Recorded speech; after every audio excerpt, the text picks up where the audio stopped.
পৃথিবীতে এমন অনেক দেশ আছে যে দেশের মহিলারা অনেক সুন্দরী হয়, এটা আল্লাহ পাকের এক নিজাম।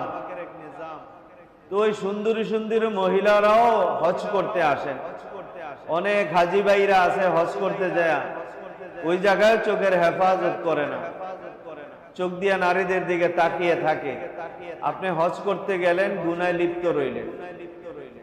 বাংলাদেশে থাকতে যেমন গীবত শিকায়েতের মধ্যে, মিথ্যা বিভিন্ন আড্ডার মধ্যে ছিল, হজে যাওয়ার পরেও রোমে বৈশা বৈশা বিভিন্ন ধরনের গীবত। আর বিশেষ করে যারা রাজনীতিবিদ, দেশে রাজনীতি করে এখন হজ করতে গেছে, ওই রোমে বৈশা ভাত্তাকে আমি দেখছি বাইতুল্লাহর চত্বরে বৈশা নামাজের অপেক্ষা করতেছে। ওই জায়গাও এই বাংলাদেশের বিভিন্ন নেতাদেরকে নিয়ে সমালোচনা করে, যেটা মারাত্মক গুনাহ।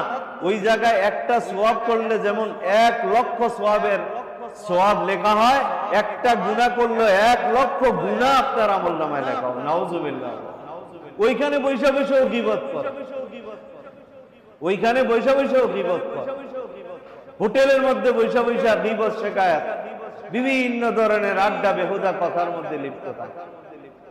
এই জন্য যারা হজে যাবেন এই বছর, নিয়ত করেছেন এমন হাজি যদি থেকে থাকেন, অনুরোধ করে বলবো, হজে যাওয়ার পরে জবানটাকে তালা দিয়ে ফেলেন। এই জবান দিয়ে কাউকে গালি দিবেন না, কারো গীবত করবেন না, কারো নিন্দা করবেন না, অহেতুক বেফায়দা বেহুদা কথা বলবেন না। কারণ মনে রাখতে হবে, আপনি হেরেমের চতুর্পাশে আছেন, হুদুদে হেরেমের মধ্যে আছেন, হেরেমের সীমার মধ্যে আছেন। মক্কা শরীফে যতগুলো হোটেল আছে, আপনি হোটেল ফিলিস্তিন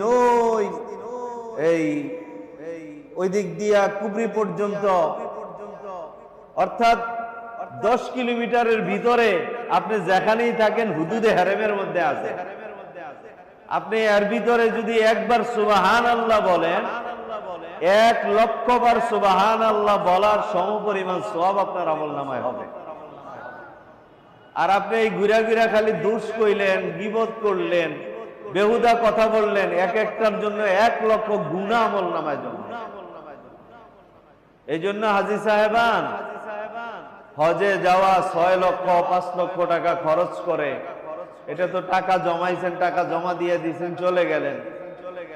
আমার আর আপনার হজের সময় যেন কোনো বেহুদা কথা বের না হয়, কোনো গুনার কাজ যেন আমার দ্বারা না হয়, এটা আমাকে আপনাকে খুব খেয়াল রাখতে হবে।